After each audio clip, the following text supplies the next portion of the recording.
শহীদ রাষ্ট্রপতি জিয়াউর রহমানের স্মৃতি বিজড়িত যশোরের শার্শা উপজেলায় উলাশী খাল পুনঃখননের উদ্বোধন করেছেন প্রধানমন্ত্রী তারেক রহমান। খাল খনন শেষে কিছুক্ষণের মধ্যে সেখানে সুধী সমাবেশে যোগ দেবেন প্রধানমন্ত্রী। পরে যশোর শহরে 500 শয্যা বিশিষ্ট মেডিকেল কলেজ হাসপাতালের ভিত্তিপ্রস্তর স্থাপন করবেন তারেক রহমান।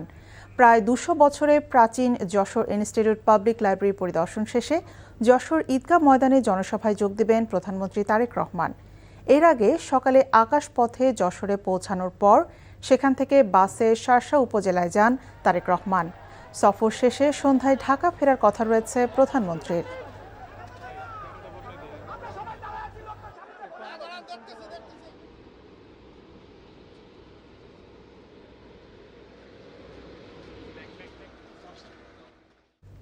প্রধানমন্ত্রীর কর্মসূচি নিয়ে আরও জানতে যাচ্ছি যশোরে, সেখানে আছেন স্পেশাল করেসপন্ডেন্ট হাসান মাহমুদ, যুক্ত হচ্ছি তার সাথে। হাসান, প্রধানমন্ত্রীর কর্মসূচি বিষয়ে আর কি তথ্য আছে আপনার কাছে? তারেক রহমান এই মুহূর্তে আসলে মঞ্চে আরোহণ করছেন। আমি আছি উলুশী খালের দাঁড়িয়ে। উলুশী খালই তিনি কিছুক্ষণ আগে এই জায়গাটিতে উলুশী খাল কেটে উদ্বোধন করেছেন এবং এর পরে তিনি আসলে এখানে একটি বৃক্ষরোপণ করেছেন। বৃক্ষরোপণ এই জায়গাটিতে তিনি খালের কেটে উদ্বোধন করেছেন এবং এখন আসলে তিনি এরপরে তারেক রহমান খালের পাশে যে বৃক্ষরোপণ, সেই বৃক্ষরোপণ করেছেন। এখন তিনি মঞ্চে আরোহণ করেছেন। আপনারা দেখতে পাচ্ছেন যে খাল পাড়েই একটি মঞ্চ করা হয়েছে, সেই মঞ্চে তিনি অবস্থান করছেন। সেই খাল পাড়ের মঞ্চে তারেক রহমান এই মুহূর্তে রয়েছেন। তিনি কিছুক্ষণ আগেই, অর্থাৎ মিনিট পাঁচেক আগেই কিন্তু এসে পৌঁছেছেন এই যশোরের শার্শা উপজেলার উলুশী ইউনিয়ন এবং উলুশী ইউনিয়নের উলুশী খাল তিনি কেটে উদ্বোধন করেছেন এবং এরপরে একটি বৃক্ষরোপণ করেছেন। এই খালটি মূলত 4 কিলোমিটার প্রাথমিকভাবে এই খালটি আজকে যে উদ্বোধন করলেন, অর্থাৎ 4 কিলোমিটার খননের জন্য তিনি এই খালটি কেটে উদ্বোধন করলেন। তারেক রহমান সকালে আসলে বিমানযোগে ঢাকা থেকে এসে পৌঁছেছিলেন বিমানবন্দরে, যশোর বিমানবন্দরে। সেখানে সার্কিট হাউসে তাকে অভিবাদন জানানো হয়।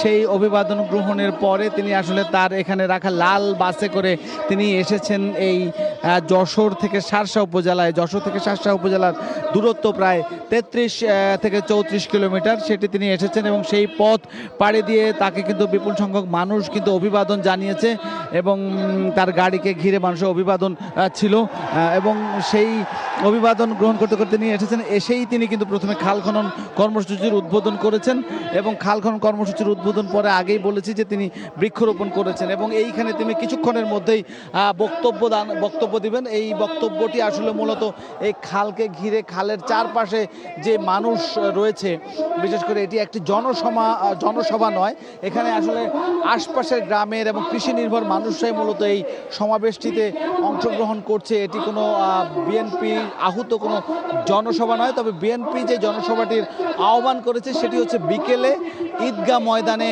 বিশেষ করে যশোর জেলা শহরের ঈদগাহ ময়দানে শহরের ভেতরে। সেটি হচ্ছে যে বিএনপি আহত এবং সেটি একটি বড় ধরনের জনসমাগম হবে সেখানে ধারণা করা হচ্ছে।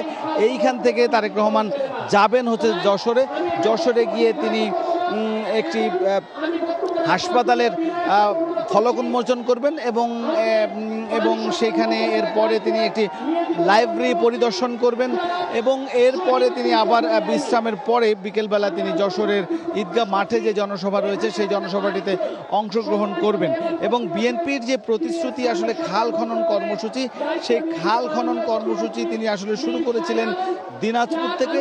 তারই ধারাবাহিকতায় তিনি আজ যশোরের এই শার্শা উপজেলার উলুশী খাল তিনি খনন করতে যাচ্ছেন। বিশেষ উল্লেখযোগ্য হচ্ছে যে এই খালটি তিনি পুনঃখনন করতে এসেছিলেন, এটি 76 সালে তার পিতা শহীদ প্রেসিডেন্ট জিয়াউর রহমান যখন রাষ্ট্রপতি ছিলেন তখন তিনি কিন্তু এই খালটি খনন শুরু করেছিলেন। তাই কিছুক্ষণের মধ্যে হয়তো তারেক রহমান প্রধানমন্ত্রী বক্তব্য দেবেন। জানছিলাম প্রধানমন্ত্রীর যশোর সফরের খবর।